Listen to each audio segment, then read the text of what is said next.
Come election time, MTSU students can vote at polling places that are close to campus, like the one at Reeves Rogers Elementary. But some students say that if they just brought the voting booths to the college campus, that it would make more students want to get out and vote. If you're a parent in Robertson County and you think that you can just walk through the doors of any school building, well, think again. SGA makes it easy to vote. You can even do it online if you want to, but students still don't. Normandy, World War II, D-Day. A lot of people are afraid that these topics will be forgotten. Right now, there's just a couple on campus.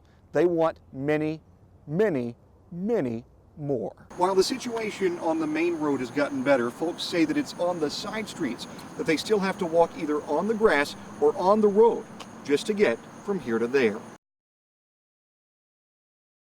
Drip, drip, drip. It's ever bit of like 1 inch of water. And it's been dripping. Monday comes, nobody comes. Tuesday, nobody comes. For over 2 weeks. I haven't been able to wash dishes, take a bath, or just do anything with running water because when I run the water, it starts to flood out through the leaking water heater. The apartments here at the park claim to be convenient, carefree, and comfortable, but 2 residents say that that's not the case after they had multiple calls that went unanswered. It's just unacceptable. Nobody should live in these conditions, period. And they say the conditions have just been awful. It goes all the way out to, from this is the inch from here. Remember, all of that is already wet, to all the way in our car, to our hallway right here. And are only going to get worse. If you look down here, that's mold. That's pure mold. You can see the line of where the water drew up. The roommates say the apartment's maintenance group should fix the leak. Certain things like when your water heater leaks, when your heat goes out, certain things are emergencies, and they're supposed to 24 hours to come out and fix those things immediately. But the lack of maintenance. What about the next time I have an issue, or what about the next time I have a problem or I need maintenance help? Has left them frustrated and concerned. We're human. You know what I mean? We're not animals. They're just trying to wade their way through it. Nobody wants their feet soaking wet when it's not supposed to be wet. For now. In Nashville, J.R. Smith, News 2. What if I told you that cell phones cause cancer? I don't believe that. I might believe you. I've never heard anything like that. I don't know anything about that. Most people don't think it's true. In fact, many students just find cell phones annoying or possibly harmful in other ways. It's like an addiction for some people. You just have that scenario every day you need to check. You might think that people who are on their phones and talk on their phones a lot can just be simply annoying. But according to new research and experiences, talking on the phone a lot can also be potentially deadly. There is sometimes abnormalities of the neck or the ear on the side that they use the phone the most. That's MTSU Dr. Maureen Noakes. She was in a group that looked to see if cell phones could cause cancer, but the message she received didn't match up with what she originally thought. They have not been able to prove that it absolutely does happen. They have a lot of data that suggests it, but nothing concrete. So that doesn't exactly rule out cell phones as being harmful, but some students are just trying to block out all the negative research about their devices. I'm all about healthy living and preventative things, but I think that you can only go so far before you're just like being hyper paranoid. And even though most people aren't paranoid, they are more proactive about cell phones than in the past. Pediatricians and so forth are talking with parents about limiting screen time. A society that is doing its best to see and smell more of the roses and less of their possibly dangerous cell phones. Reporting in Murfreesboro, J.R. Smith, MT10 News.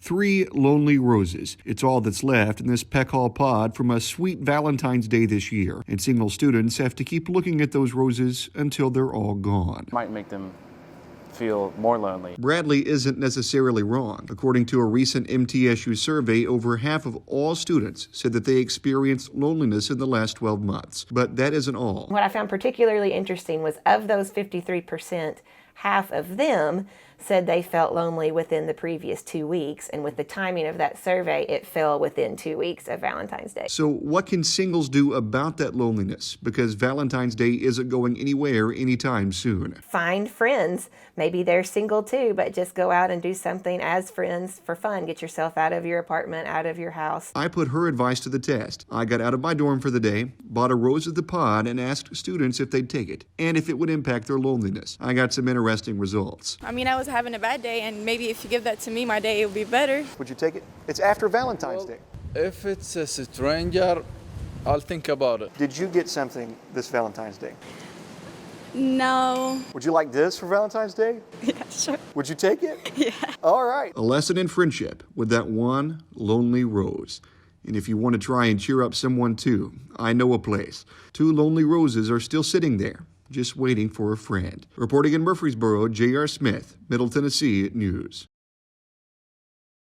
June 6, 1944, a day that to many fills oceans away. It will never be forgotten, but it won't perhaps have the same significance as it does certainly to my generation. It's hard to blame his concern. Just talk to a World War II veteran. I meet so many of the young people, and you mention to them Battle of the Bulge, and they never heard of it. While it is true that younger people may not know as much as those in the past about World War II, they may surprise you by what they know and what they've read in the history books. Whenever I was 6, I found out that my dad's grandfather was in the Army. So then I told my dad what war was he in, and he told me the second. And since that moment, Bryson has been researching his little heart out. He's got plenty of World War II facts. For example, he was against the Japanese, and he had to climb up a rope, and he was the medic that never fired his weapon, Desmond Doss. and he's got more facts to go along. He's even got his whole class interested in the war. Of course, this is a patriotic class as it is. They even sing the national anthem every single day. So it shouldn't surprise you when they can tell you that Hitler killed himself. Yeah, at the end. I think he had a pistol or a revolver, and then he put it up to his head, and then he killed himself. I think it's a Schenkensee. That's how you say it in German. What does that mean?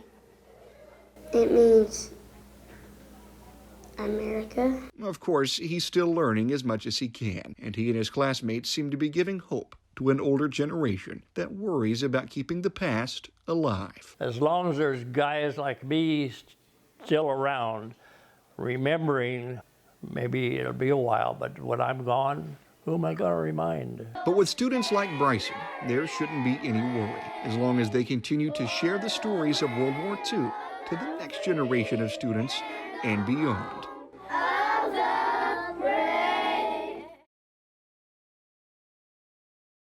A man accused of stealing a deputy's car from East Tennessee runs out of gas in Middle Tennessee.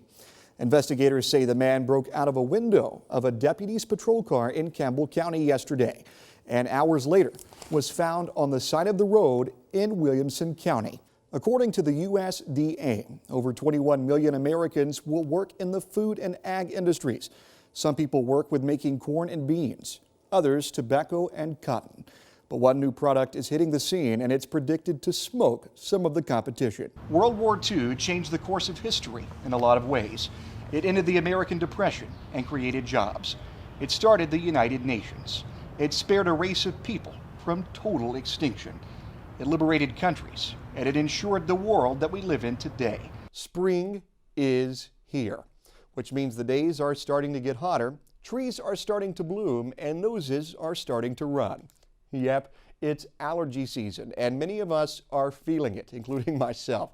With the weather getting nicer and trees and flowers blooming, more of us are getting back outdoors and getting more allergies, symptoms like runny noses and itchy eyes. The Weather Channel reports pollen levels aren't going down anytime soon, but if you haven't had a runny nose just yet, there are some things that you can do to stay in the clear. Staying inside, but that's not a great idea. Just getting plenty of rest, fluids, that type of thing.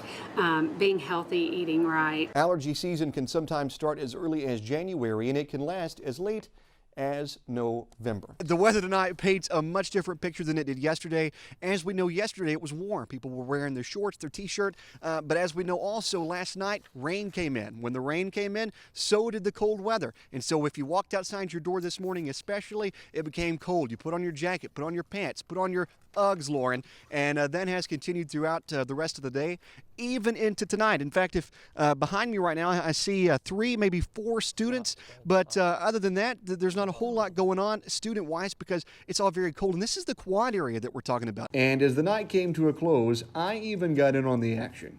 See? Watch.